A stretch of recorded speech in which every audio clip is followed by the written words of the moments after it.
Welcome, everyone. This is Alison Van Eenenham from the Department of Animal Science at UC Davis. Thanks for joining this series of seminars. And I'm just going to give everyone a couple of minutes to get in and work out their Zoom kinks. But in the meantime, whilst you're sitting there thinking about animals, there's a little quiz in progress, and I'm going to give everyone a couple of minutes to answer the questions there as to what they think the answers to these 4 questions is. And when I close the poll, we can see what everybody thought the answer was, and I can tell you what that is.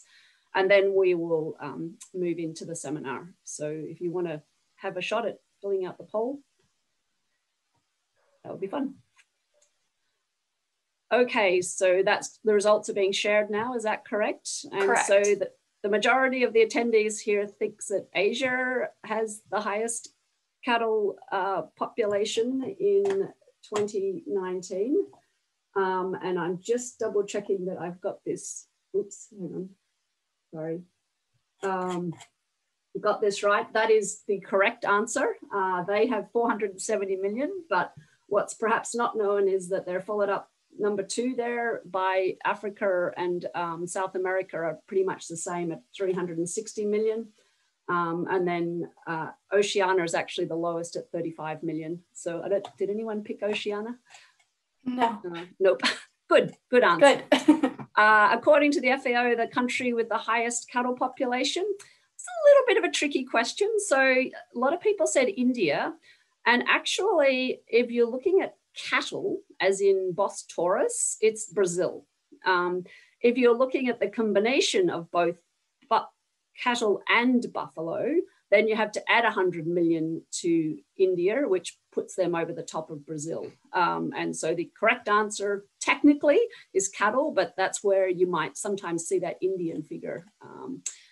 This is a pretty savvy group that knows the answer to this question is 14.5% of global emissions.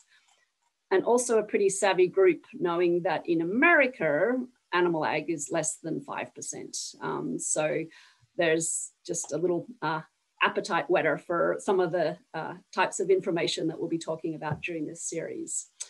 So I'm going to move on to introducing our speaker today. And Jason Rowntree is someone that I met in a consultation last year, and I got really enjoyed getting to know him. He's an associate professor of animal science and is the C.S. Mott Distinguished Chair for Sustainable Agriculture. He coordinates the MSU Lake City Ag Bio Research and Extension Center, where he focuses on how grazing and agricultural management can improve land and mitigate climate change by capturing carbon and providing other ecosystem services.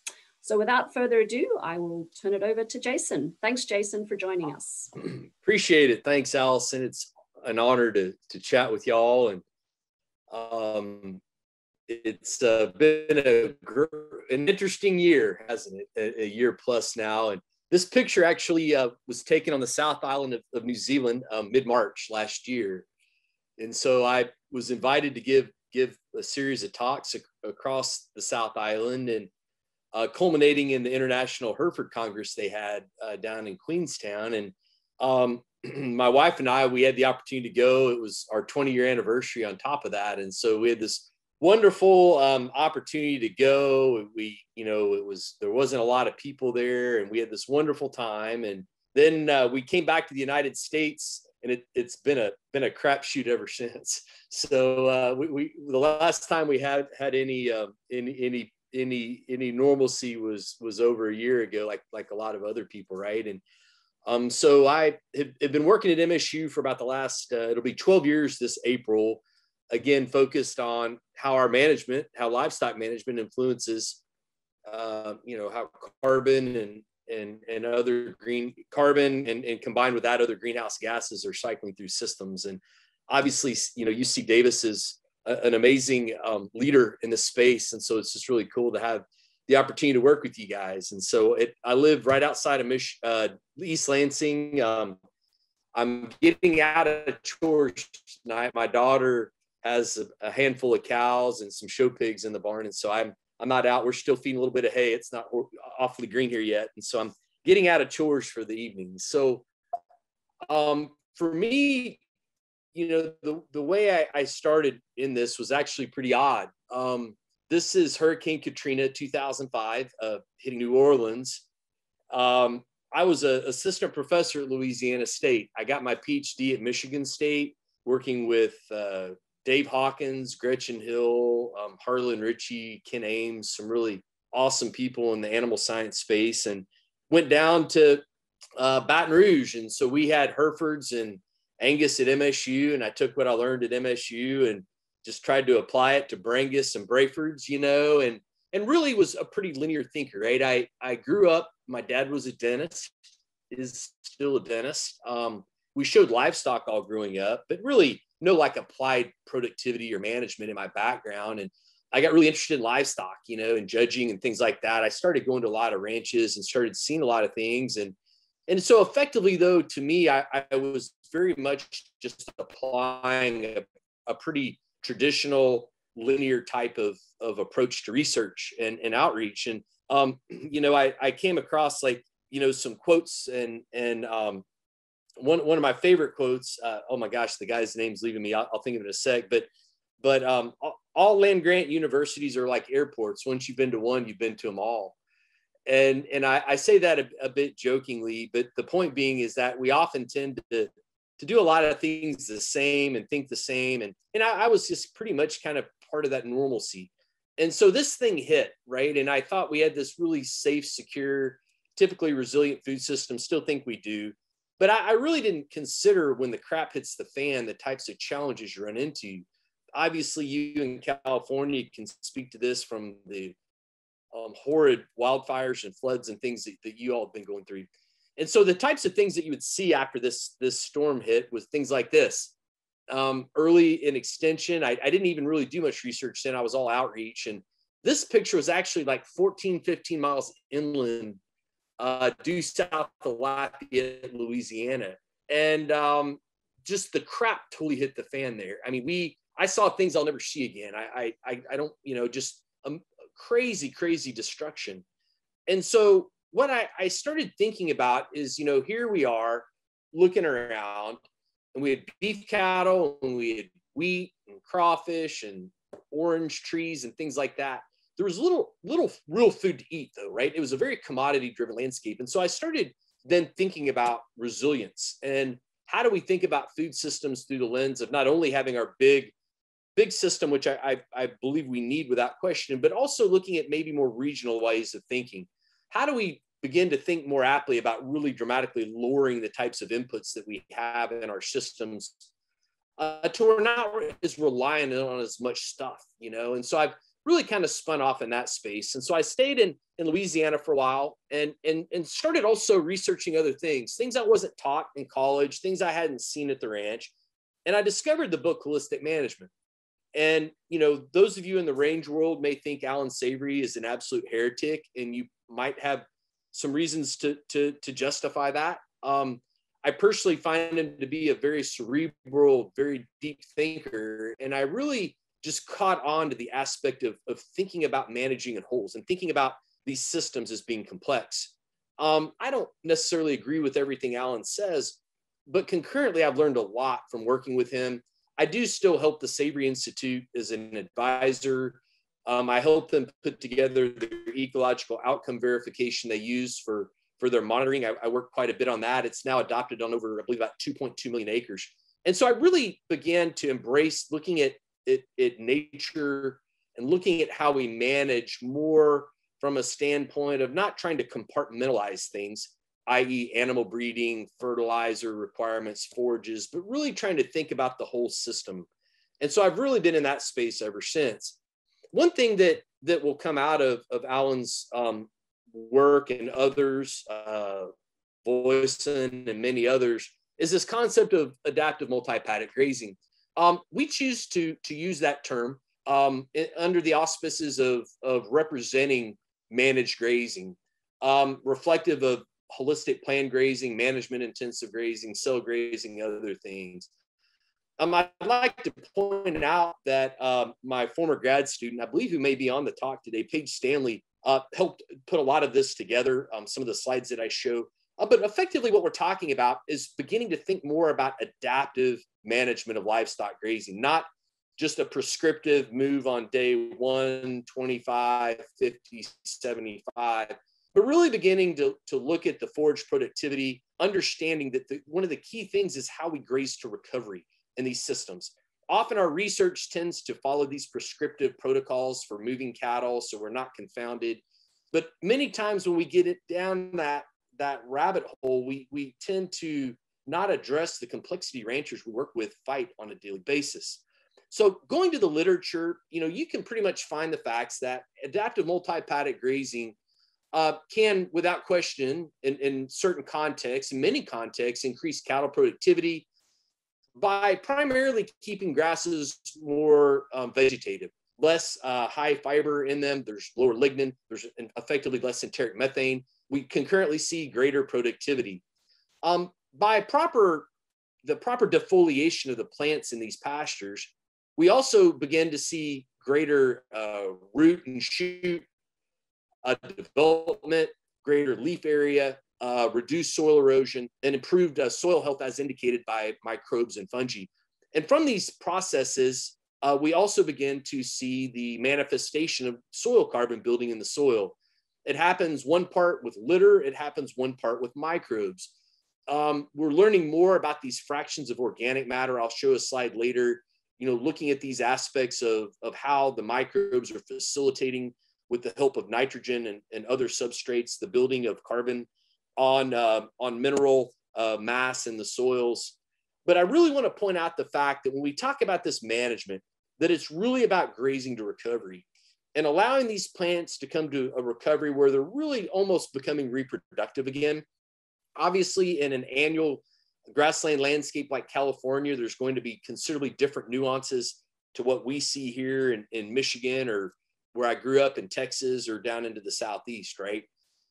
Finally, I think with this rest and recovery, and one of the key things is we begin in our context and in our climates, we begin to see greater biodiversity from that recovery period. So longer plants that are less competitive have an opportunity to become more reproductive and to thrive in these systems.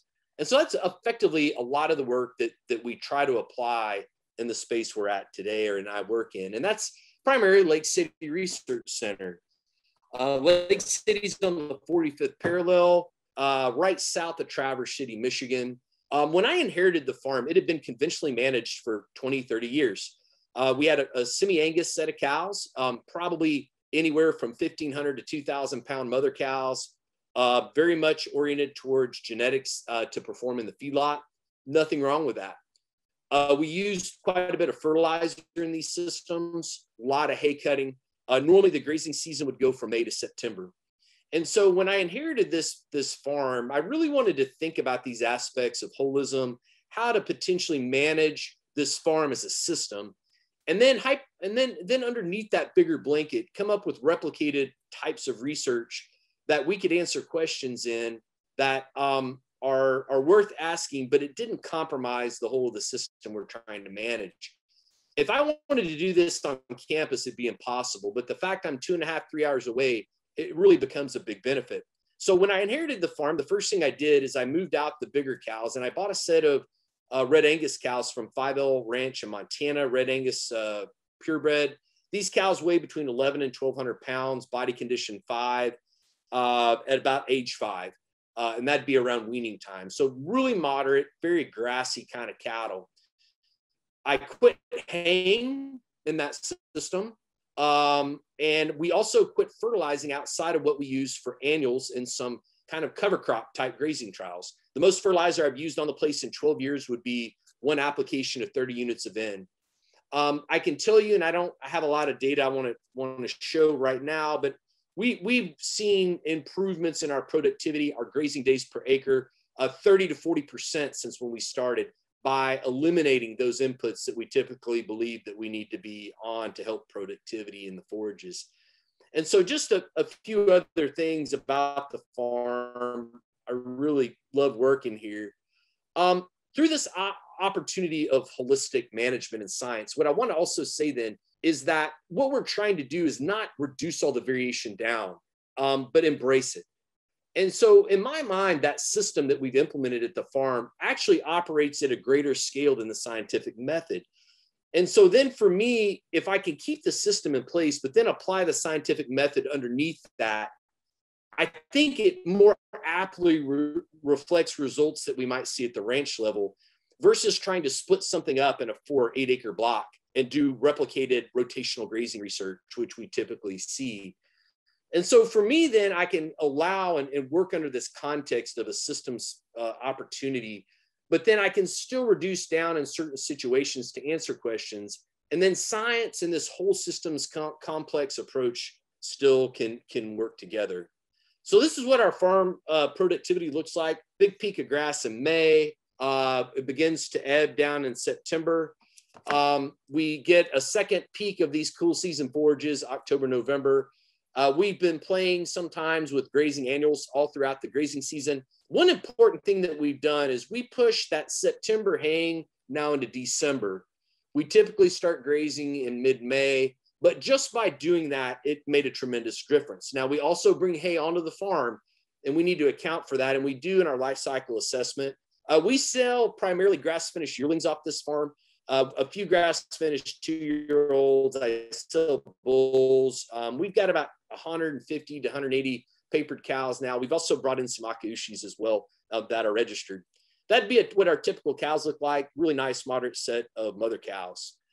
This is really what we shoot for in our management, that we've got a cow in good body condition that can graze through the snow, get as far into the grazing season as we can.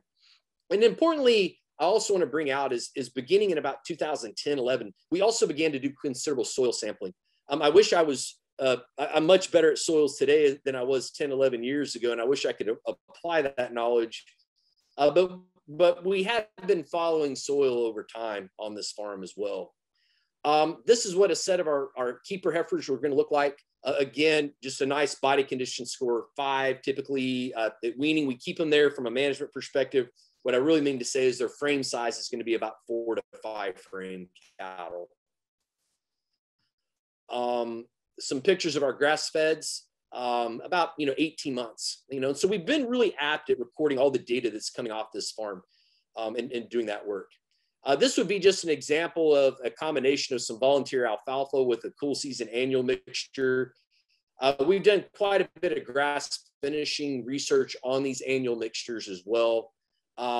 Interestingly enough, with 30 units of N, this is what I can turn that into in October, November in Michigan, when typically our grazing season is running out.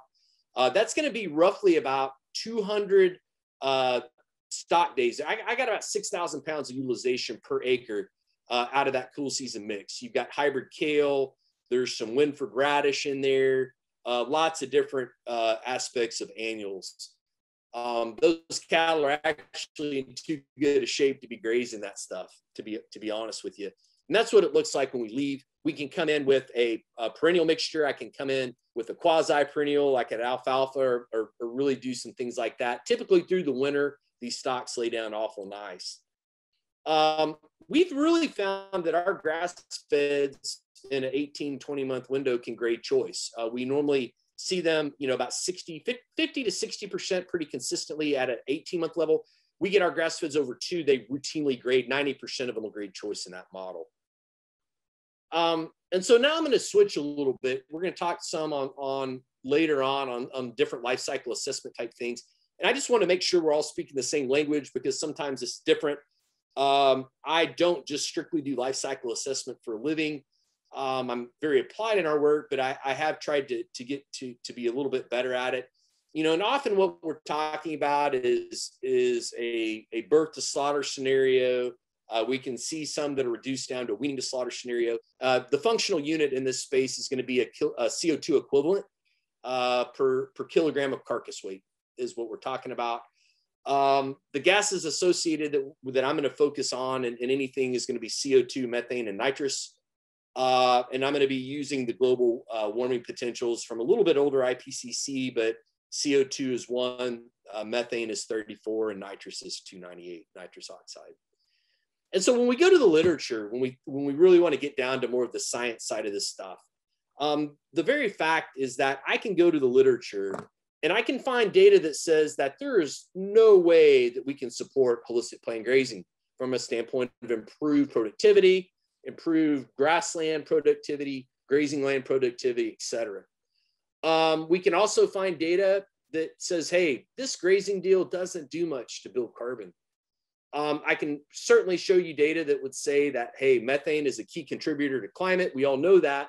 And then obviously dramatically reducing livestock will improve society. 50 to 90% you see in some regards in terms of what needs to happen. And then finally, the concept of saturation, right? That, well, even if cattle can do something good and can pull CO2 out of the atmosphere and put it back in the ground, it's going to become quickly saturated. So really, this isn't a very good tool in the toolbox if we're talking about reducing CO2, atmospheric CO2 concentrations, right? Find all refereed papers, okay? I can also go to the literature and find that holistic plain grazing, adaptive multi-paddock, whatever you want to call it, indeed can be superior to other strategies. I can find data from a multitude of areas, including our lab, that would say that grazing can sequester quite a bit of carbon.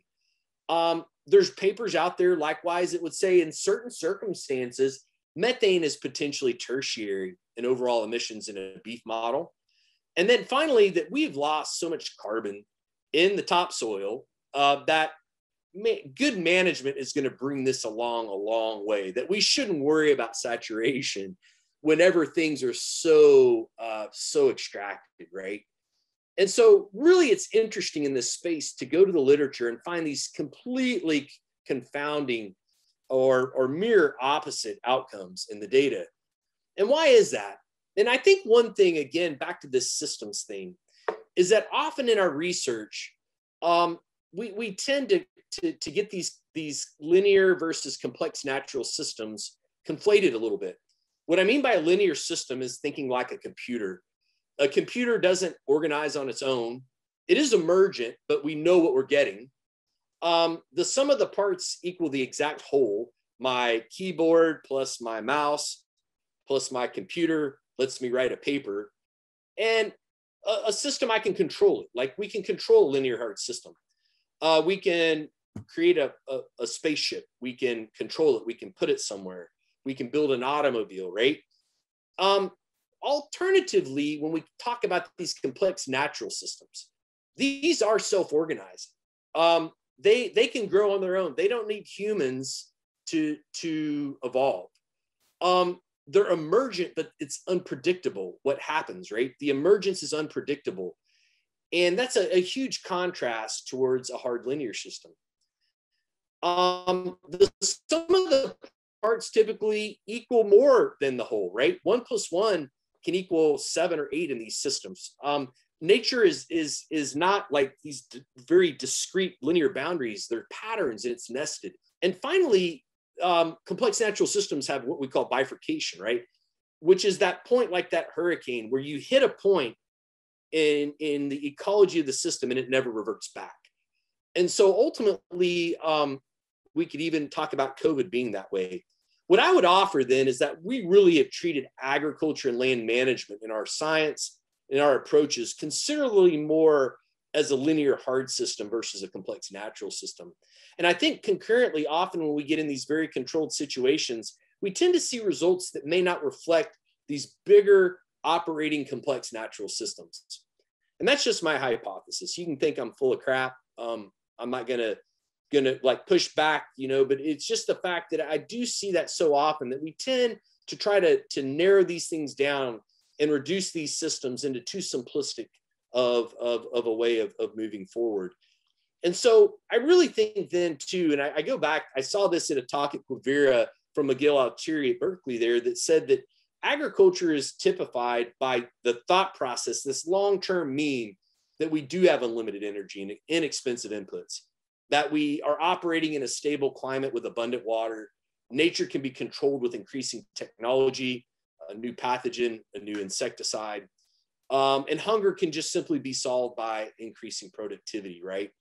And so I think we really got to get out of this mindset. And I think we've got to move forward and really being more apt to think about how we can manage systems to be better for the environment, to push towards these aspects of carbon neutrality, and to move forward in a way that almost begins to regenerate a lot of the degraded landscapes that we see throughout the world.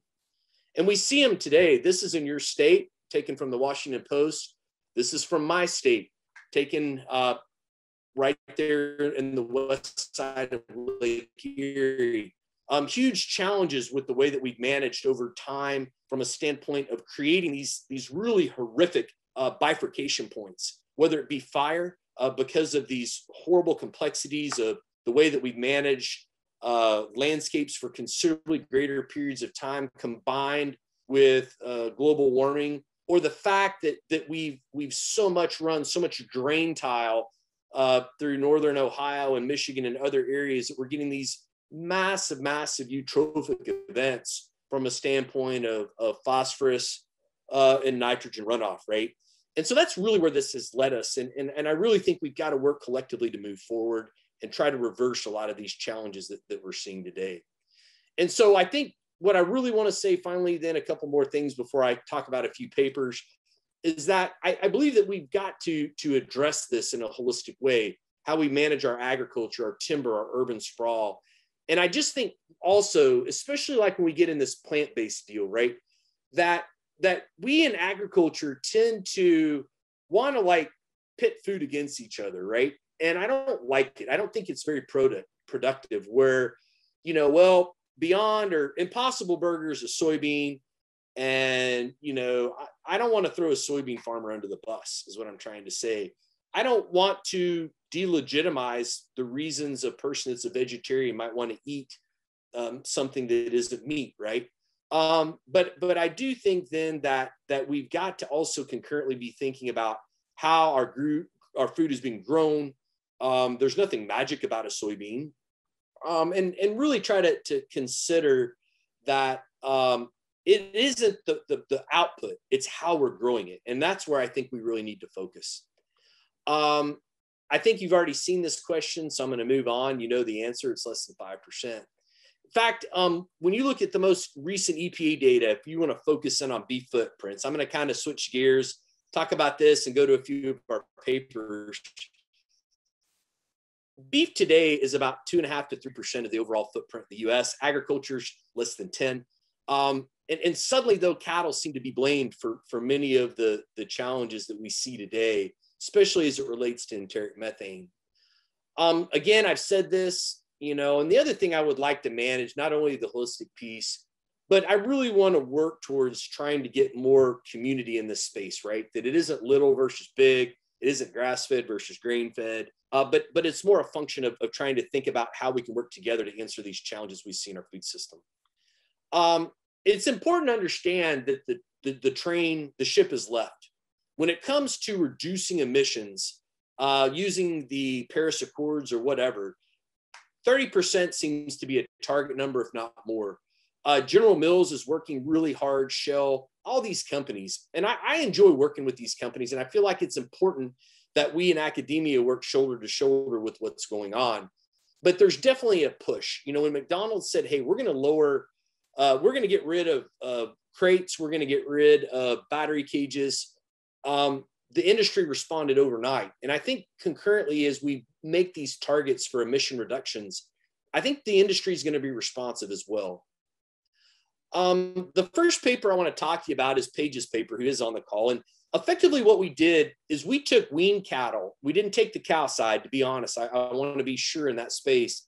And what we did is we looked at the impact and the comparisons between a grass-fed system and a grain-fed system. We typically grain finish some of our cattle through our farm, and we also grass finish them. So we had 5 years of data. I believe we maybe report 4 in this paper. We also have used, basically tier 2 IPCC equations to create some life cycle assessment. And so effectively what we found is that basically what we already knew, right? A feedlot's 30 to 40% more efficient than a grass finishing model. And that's going to be pretty standard across the board, right? And that's why we finish cattle in the feedlot often, is because of that efficiency. But what I can also want to bring out is that when we took the modeling and the actual live productivity data from our adaptive multi-paddock approach that I talked to you about, we actually saw that our emissions were actually around 45% lower than those reported in the literature with grazing cattle. And concurrently, we saw considerably less finishing time, greater forage quality. And I really believe that it's from the aspect of how we got rid of our pasture fertilization, but we concurrently really saw a lot more legumes and biodiversity build up in those systems. And so what it shows then is that through management, there's really some big opportunities to lower emissions. And so in this case, I'm using a grass-fed beef animal, but it could just as easily be a beef cow. And so as you would expect, methane in the grass-fed model is easily the highest amount. When you go to a feedlot model, feed emissions are going to be typically the more dominant one, with manure and methane often being less, right? So when we compared the CO2 equivalents on a kilogram of beef basis, we actually saw about a 9.7 from weaning on. We saw about 30% less in a feedlot model, 30 to 40, somewhere in there, like we talked about, right? One thing I want to point out, though, is what happens, and one thing we talked about in this paper, is when we put soil carbon sequestration in the footprint equation, which typically isn't done very often. Soils are hard to measure. We don't get carbon in time, but in this case, we did. And what we effectively found is that we saw over a 3 metric ton per hectare per year sequestration in the 5 years of that system that we measured. It actually dropped the overall grass-fed footprint from a positive to a negative. We have factored in erosion in our grain system, and erosion puts a very small amount on that footprint. It's important to understand we don't get much erosion anymore. It's because much of the erosion has already taken place, and therefore less and less carbon is being lost in those cropping systems. And so I want to bring that out, that when we kind of begin to think about these things more systematically, we actually saw our grass-fed system to have less of an impact because of that soil carbon sequestration. There's still challenges I want to bring out in that system. And that's the fact is that we also did some land use comparisons. And typically when you look in our model at a grass-fed system in the Midwest, it's going to take about 1.5 to 2 times the land base that it does in a grain finish system. And so that's something I think we need to be very conscientious about, is that it is going to take more land. And because of the fact that typically the grass-fed carcasses are 30 to 40% lighter, it's going to take considerably more cows. So there is a balance in a pull and tug is what we effectively summarized in this paper, right? Is that, hey, we can't just have our cake and eat it too. But what we can show is through managed grazing, we see considerably better results in terms of emission footprinting and productivity. And really, I think summarizing, the more that we think about managing our pastures and rangeland in a better way, we can see these savings in cow-calf systems as well. It just doesn't necessarily have to be a grazing system. The other thing that Paige did in this paper, and just did an amazing job. I mean, I'm so proud that she's there now at Berkeley working to finish up. I can also brag she was the outstanding student in our department for masters there, that we did some sensitivity analysis on methane, not only using methane that we actually measured on the farm using SF6, but also comparing it to IPCC Tier 2, IPCC Tier 2. We effectively found that just through a little bit of sensitivity analysis, we can drop the methane footprint considerably, not only by lowering the YM just because of greater vegetation and grasses, but also the fact that we see considerably less through our SF6 data collection points than we do based on using the normal methane conversion factors. And so methane isn't necessarily methane.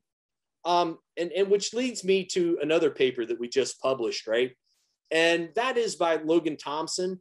Logan is just finished fresh with his PhD. He's now actually working for Dr. Stackhouse Lawson, who did her PhD, obviously, at UC Davis. So we're all kind of getting on a similar family tree here. Worked with Dr. Mitloner there at UC Davis, right? And the things that I'd like to bring out is that we know, I don't have to tell you about how methane's formed, right? But what I do want to point out, and I know many of you all with your awesome work, looking at the differences with the supplements and methane right now, is that really with the advent of considering the fact that methane is a short-lived gas atmospherically, it's broken down by hydroxyls, that we really should begin to consider the global warming potential differently as compared to nitrous or CO2, which are longer lived in the atmosphere. The other piece that really just I want to emphasize, when my phone rings and I got reporters asking if cow farts are killing the world or doing whatever, that, methane is biogenic, right? And, people try to say, we're trying to greenwash this deal. Well, damn it, it's been happening for hundreds of thousands of years. And the fact is that when methane is in the atmosphere, it's broken down by hydroxyls, which come from precipitation. Those hydroxyls break methane down back into water and CO2, which are then recycled in a natural water cycle or uptaken for photosynthesis, okay? And so between the fact that we need to begin to consider what's called GWP star, which is out of the Oxford group, there, Lynch et al. And others, and the fact that methane, generally speaking, is biogenic, that really this is a red herring in many ways, in my opinion, for people that probably have other reasons that may be why they want to see cattle numbers reduced in the United States. And I go back to that Ripple paper, right? And it was in 2012-13, and basically summarized that to reduce these methanes, we need to rewild and we need to get rid of half the world's cows.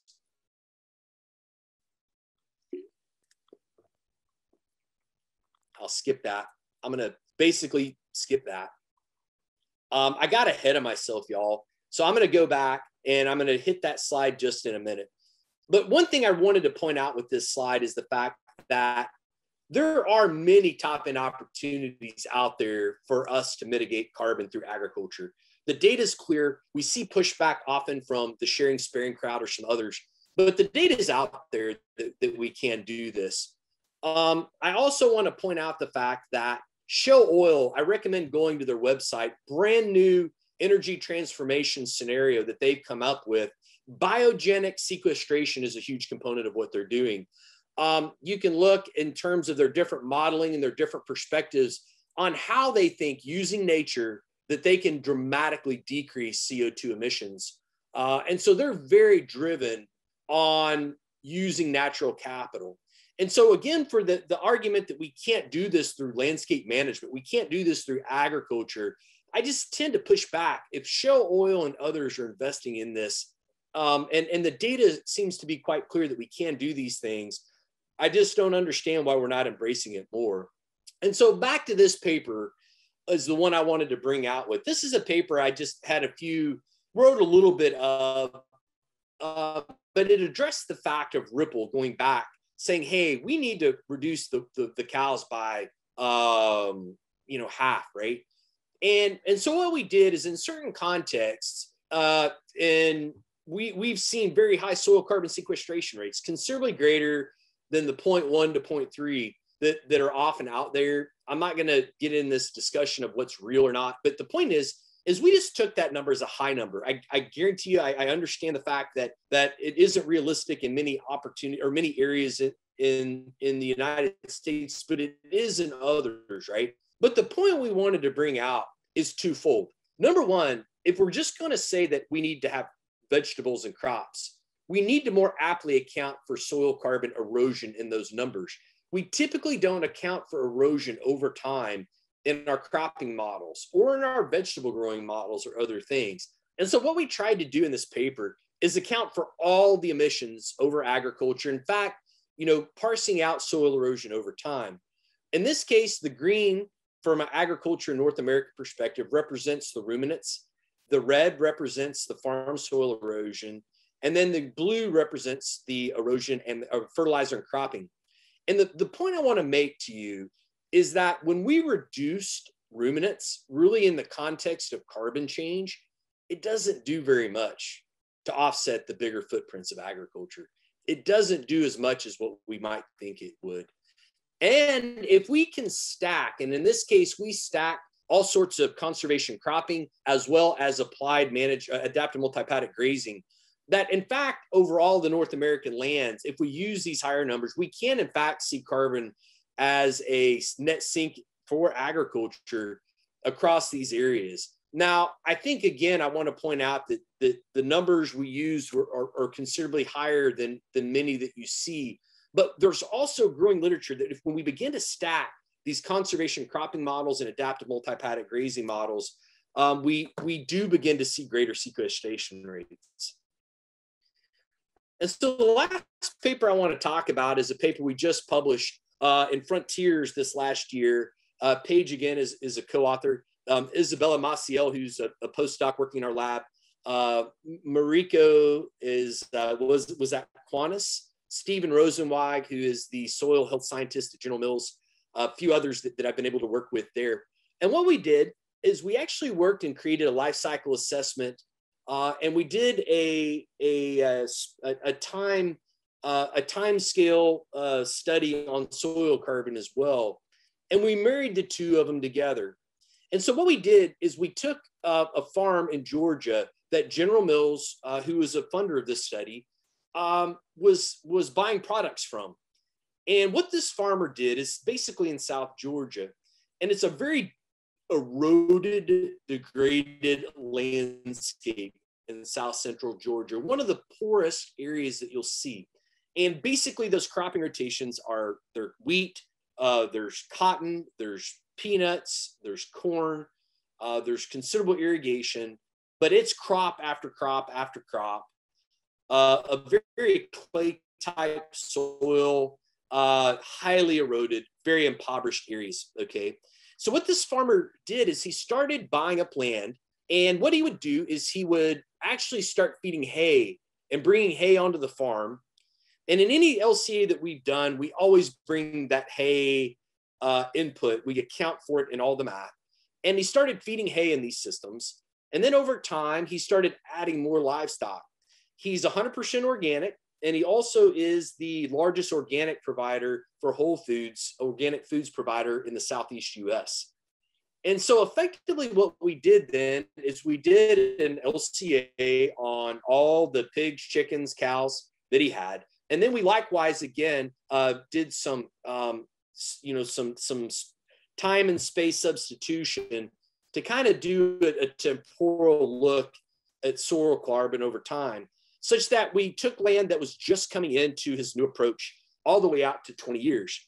Importantly, year 20 was an area way back here to the southeast that had only had grazing cattle.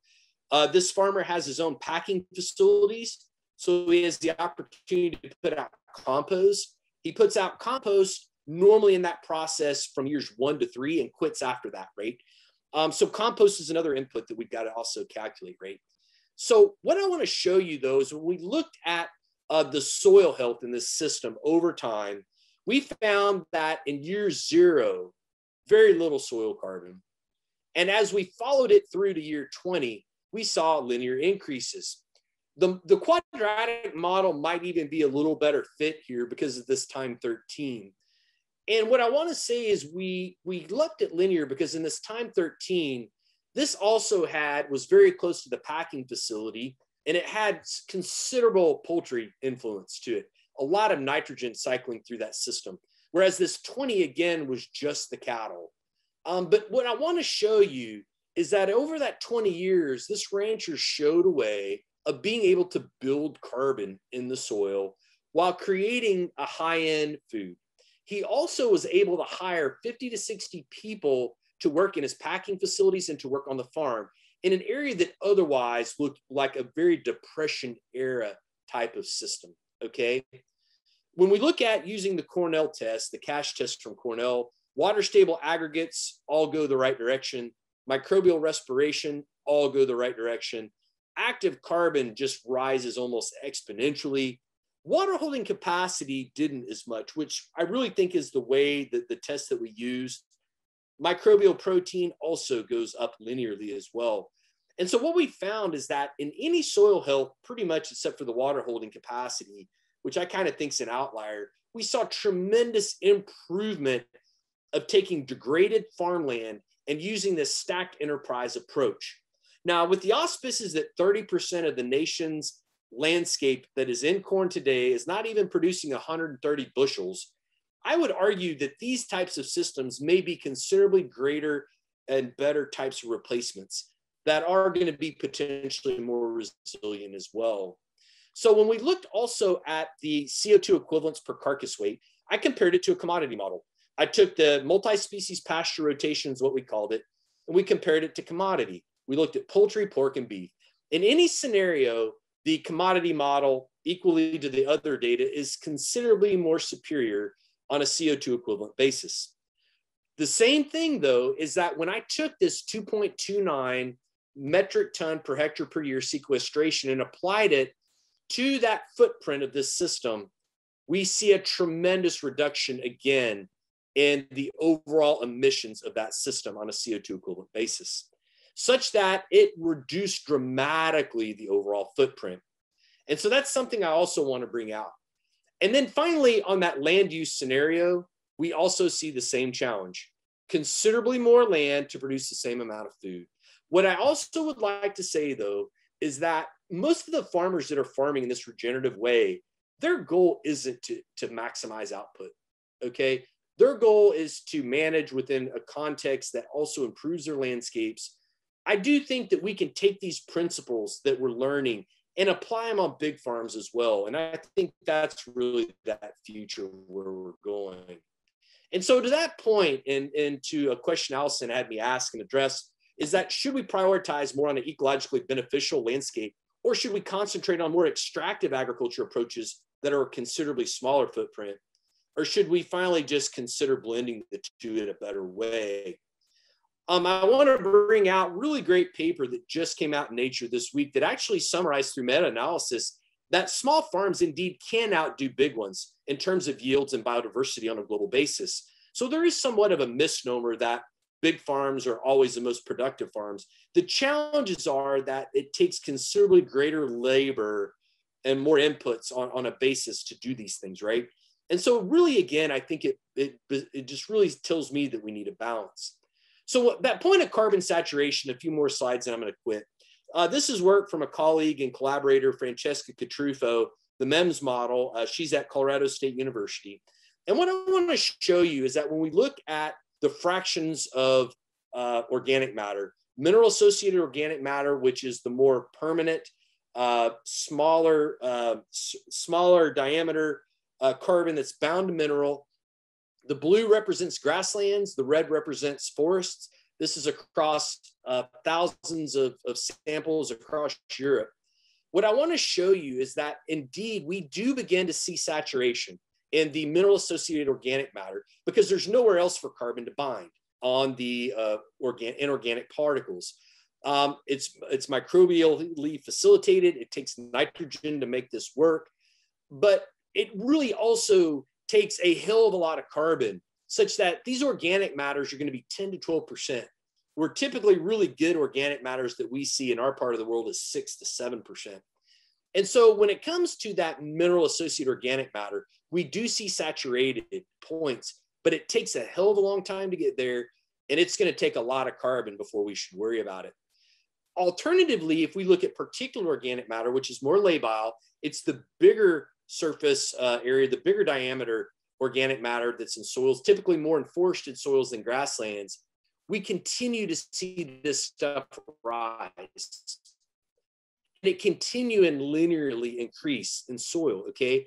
So we really need to nuance these debates on stabilization and saturation of carbon. And so where I think we're headed moving forward with the advent of the carbon bank, potentially ecosystem service types of monitoring programs, this is where we're headed. This is some work that we have out that's in review that we're working towards, where we're really trying to dynamically measure what's happening with carbon, methane, CO2, and nitrous, not only using intensive soil measuring and metrics using the MEMS model, but also stacking atmospheric gas flux on there, more intensively looking at biomass productivity, animal water, all linking it up to remote sensing space, primarily using not as much the NDVI, but more or less some of the evapotranspiration, other types of models. In our space right now, what we're working on then is trying to more aptly inform the existing predictive models like MEMS, SWAT, DACENT that are out there. Also, though, we're layering applied measurements that I told you about working with Savory and others, our ecological health index, all building that into big data. But then finally working with others like Hannah Gosnell at Oregon State and Jenny Hodbod at Michigan State and others to more aptly inform these models with socioeconomic data, the barriers that we see through social constructs, the economic challenges to adopting the principles that can build soil health. But finally, basically trying to develop more elegant models, and then likewise being able to take these models and big data scenarios, feed them back to our producers, feed them back to stakeholders and other things. And so this is really kind of a quick and fast outline of the type of work that we're pushing towards right now in terms of more aptly understanding how soil is building carbon, is cycling water, and how we're seeing changing productivity with management. And so lastly, I want to say this. When we talk about carbon markets and where we're headed, generally those markets are at 15 to 20 bucks. If you look at the price of oil and put it maybe at a $60 to $70 barrel, it's probably a little higher, and you put that on a ton basis, that's $400 a ton. So what I want to say then is that if we're going to talk about carbon markets and we're paying farmers 15 to 20 to put it down, but other entities are being paid $400 to bring it up, there's some huge, huge challenges with supply and demand. And we've got to see these numbers switch. Interestingly, I've used this for about the last year. Bill Gates, in one of his latest diatribes, indicated that also he thought the cost of carbon should be around $400 a ton. So we've got to see a considerably greater price so the opportunity costs for farmers to implement principles that improve these things can be realized, right? And so I think the private industry, in my mind, has the opportunity to do a better job in a lot of these areas. But I do think that public-private relationships, I think that policy is going to have to be a big driver as well to see any of these things we're talking about come to greater fruition. And so finally, in conclusion, I think we've got to continue to do our research. We do need replicated work. I don't want to get off on that, but can continue also to be more holistic and bigger and complex in the ways that we approach these challenges, thinking through holistic ways, being regenerative in how we look at our relationships and how we accrue data. And so I think we've got to do a better job in getting the socioeconomics into our agriculture research, more aptly understand the balances and barriers of the culture and agriculture. And I think, honestly, that the greater that we can enhance these perennial systems and increase the perennialization and cropping systems as well is going to be the way forward. Finally, carbon is just one metric. We've got to also concurrently be thinking about biodiversity, especially water cycling. You all know that better than anybody. And we've got to really work at the land base to get this done. And I think it's time to act now. And so said a lot in a short period of time. Appreciate it. I'll do my best to answer any questions. Thank you. Thanks, Jason. We have a question and then I think more of a comment, but the question is specifically, how did you account for carbon sequestration in the adaptive MP system? Was the soil sea change sequestration measured over time or modeled? Yeah, thank you. We, good point. We took I don't want to lie, y'all. What I did in 2011 is we took about 10 to 15 cores, maybe it was actually 30 cores in our sandier soil types, our silt and our clay, came back and measured it 5 years later is what we did. Learning more now, there's so much variation. We should have done a better job. We're getting much better at it. Using texture as a model as a covariate.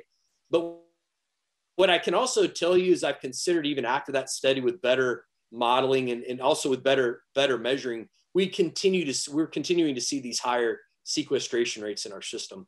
I think it'll slow down. I think part of the reason we see higher rates is because we really saw a change in the landscape. We had an extractive model, a model that was not being managed as well as it could. And I really changed it overnight. I stacked a lot of things out there. So I think it's going to slow down. But I can tell you just from what we've measured over time, it really hasn't yet. But we basically went in, we did a time model across different soil types. Okay, thank you. And then I'll kind of paraphrase the comment that was put out there that on a magnitude scale, the carbon releases from corporations like Shell Oil far surpass the potential of things like adaptive grazing to sequester that carbon. And this person's concerned that applauding corporations for supporting carbon sequestration agriculture ignores the fact that they are the dominant source of the problem to begin with. Yeah. Well, I mean, that's a good point, right? And it's a point worth debating. And so I'm not necessarily applauding them in a way. I'm just saying that they may be getting off their ass. And so that's kind of the thing, right? Is that it isn't necessarily putting them on a pedestal, but the fact that they're trying to move forward, I think is a positive. And I think the fact that they're acknowledging it is a positive. And so I get the point completely though, right? Like it's that, you know, these entities they're hiring soil health people, they're hiring soil carbon people. And so, you know, the first step is acknowledging the problem. And I think that's what I'm seeing. Okay, I see we're getting close to the hour. And so I think I'm going to thank you very much, Jason, and pass the meeting over to my co-conspirator, Betsy Carley. And Julia, if you could put up that one last slide for next week, that would be great. Thanks again, Jason. That was a really Hey, y'all enjoyed it. Appreciate it, guys. It's cocktail hour in Michigan. All right. Well, you enjoy. Yeah. Thanks so much, Jason. And thanks everyone for joining us. Do remember that this is a series, so we will be meeting back here, same time, same place for Dr. Andre Mazzetto from New Zealand, who will be talking to us about mapping the carbon footprint of milk for dairy cows. So really look forward to seeing you all back then. Those of you who are registered for our program team meeting, where we'll be doing a discussion on animal health, we are going to head over there. Give us a few minutes to get there. You should have that Zoom link in your email. And again, thanks everyone for joining, and we'll look forward to seeing you next time.